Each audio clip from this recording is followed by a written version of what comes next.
RTP. Ya nos acompaña en este momento la doctora Nieves Fernández Rodríguez, coordinadora de la Cátedra de Migraciones y Derechos Humanos de la Universidad de Nebrija, doctora en Ciencias Políticas. Tema: Vox insiste en deportar a todos los emigrantes legales que no se integren. Bienvenida, doctora Nieves Fernández. Hola, ¿qué tal? Buenos días, muy buenas tardes desde España. ¿Cómo están? Bien. Muchas gracias por tenerme aquí de nuevo. Bueno, agradecidos nosotros que esté. ¿Cómo ve esa posición de Vox? ¿Popular, antipopular? ¿Está acogiendo ese malestar que se siente Europa, sobre todo con los emigrantes, sobre todo con los emigrantes del Mediterráneo, de la parte africana, es decir, con los diferentes, y también algo con los sudacas, depende un poco donde se mire? Cuéntenos un poco sobre ese tema, doctora Nieves. Bueno, este lunes Vox ha demostrado un giro xenófobo, ha empezado a hablar de la remigración, es decir, de la expulsión de migrantes independientemente de su situación regular. Con esto se ha acercado a posturas claramente de extrema derecha, como puede ser la Alternativa por Alemania, en Alemania, que ya veamos que a finales del año pasado se reunía con varios líderes de la extrema derecha para proponer estos planes de remigración. Entonces sí que demuestra un giro xenófobo. Si eso, si ahí se está haciendo eco o reflejando las posturas de la sociedad española, pues bueno, la opinión pública española sigue siendo mayoritariamente abierta a la migración y en mayor medida que otras sociedades en Europa. Entonces, mi respuesta a esa pregunta es que no refleja la opinión o el malestar de la mayoría española. Creo que en España preocupan otras cosas, preocupa la vivienda. Entonces, bueno, sí, mi respuesta es que no ahora, refleja esto. En un momento de crisis como está viviendo el gobierno de España, institucional, ¿qué paso podría tener? ¿Vox podría llegar a dar suficiente peso en un pacto para reemplazar al actual pacto que tiene al presidente actual, al presidente gobierno actual, sostenerlo? ¿Podría ser que Vox pueda negociar algo para hacer gobierno y ejecutar un plan como esos, doctora? Sí, bueno, es verdad que ahora mismo el gobierno ha caído en niveles de popularidad debido a los casos de corrupción que afectan a altos cargos que formaban parte del PSOE. Bueno, pues afecta al número 3 y afecta a un exministro. Por lo tanto, sí que existe la opción de que en el futuro no vuelva a gobernar. De todas maneras, queda bastante tiempo para las elecciones. Parece que no va a haber elecciones, que no va a prosperar una potencial moción de censura. Entonces, el estado en el que esté la opinión pública ahora mismo tampoco nos dice demasiado. Luego, otra cuestión es sobre la viabilidad de ese proyecto de remigración. Bueno, es imposible, eso va en contra de todos los derechos humanos. Cuando se habla de remigración, no solo se está afectando a personas extranjeras, sino a personas que ya son nacionalizadas españolas. Luego, ¿cómo se lleva a la práctica este plan? Que lo que dice es que supuestamente hay que expulsar a personas que no respetan nuestras costumbres. ¿A qué costumbres nos estamos refiriendo? ¿Es no ir a los toros, no respetar las costumbres? Bueno, es un plan que no se puede llevar a la práctica en un Estado democrático de derecho. Entonces, mi respuesta a eso es que no. Es cierto que Vox puede en el futuro llegar a ocupar posiciones en el gobierno, porque a diferencia de otros países de la Unión Europea, en España no existe un cordón sanitario en la extrema derecha, y ya lo vemos en algunas comunidades autónomas, como la extrema derecha sí forma parte de los gobiernos junto con el PP, nuestro partido conservador. Es cierto que en su último congreso el Partido Popular ha dicho que no gobernará con la extrema derecha, pero habría que verlo.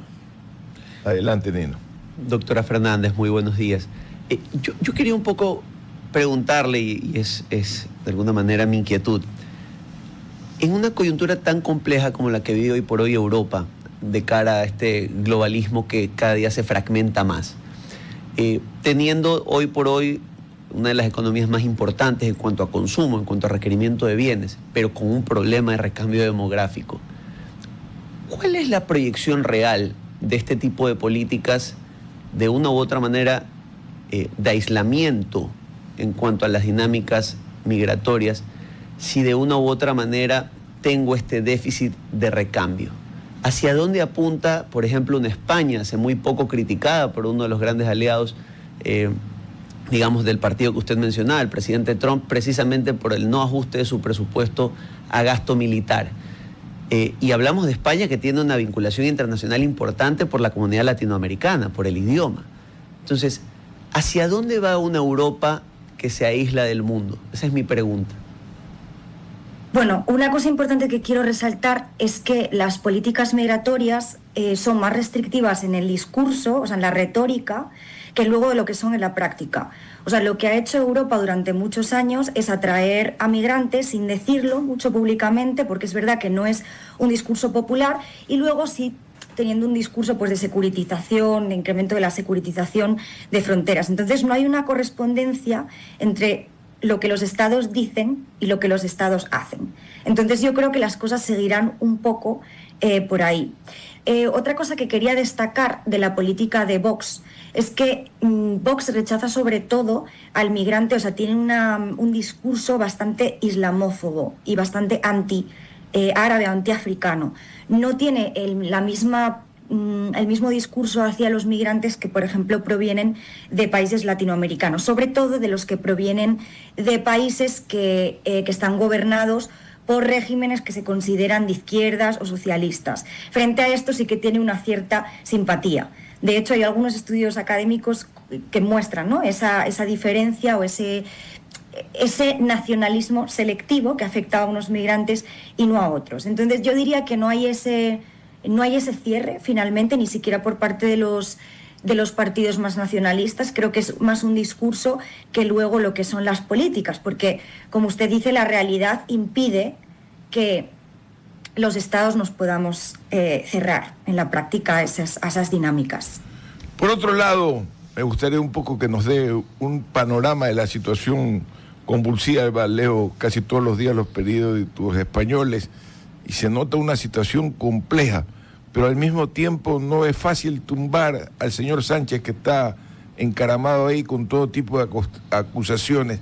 ¿Qué salida política tendrá España de este tema, o el agitamiento se mantendrá mientras el país sigue su curso, doctora? Bueno, en España ahora mismo tenemos un Congreso bastante fragmentado, con partidos conservadores, con partidos de extrema derecha, pero también a los independentistas.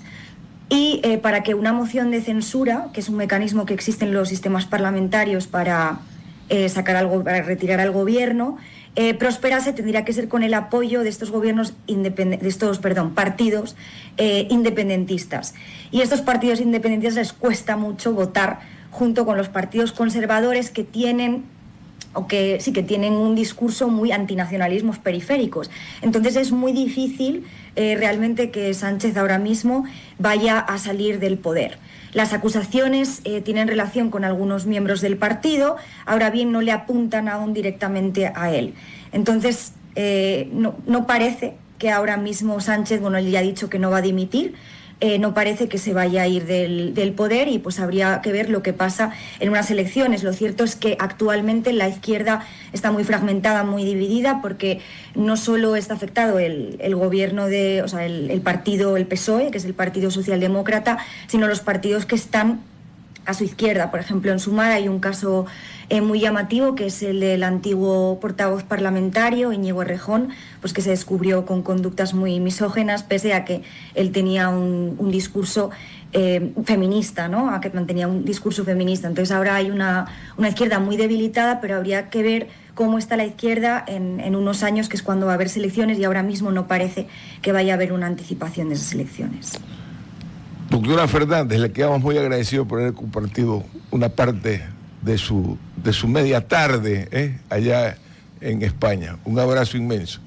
A ustedes por tenerme, muchas gracias. Muy gentil, una gran mañana. RTP